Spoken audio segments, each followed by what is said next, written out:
تو بہرحال یہ کہ بعض لوگ کہتے ہیں شریعت اور ہے طریقت اور ہے.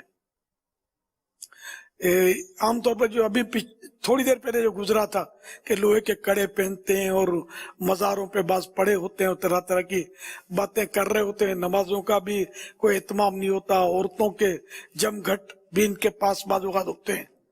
جہاں بھی عورتوں کا جمگھٹ ہو نا مرد کے پاس وہ ہاتھ چوم رہے ہو تو وہاں نہیں جانا، اس گلی میں بھی نہیں جانا.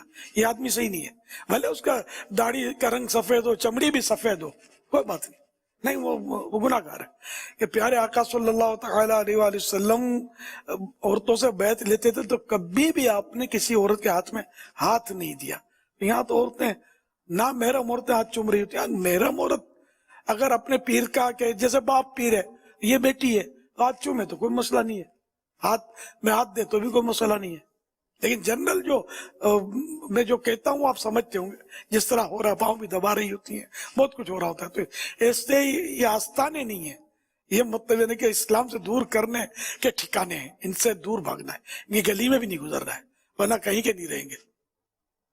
ایمان دے بیٹھیں گے پتہ بھی نہیں چلے گا، خدا نہ خواستہ. تو اس طرح یا بے نمازی ہے یا داڑھی منڈاتا ہے یا چھوٹی داڑھی رکھتا ہے، تو یہ مطلب شریعت کے خلاف جو لوگ ہیں.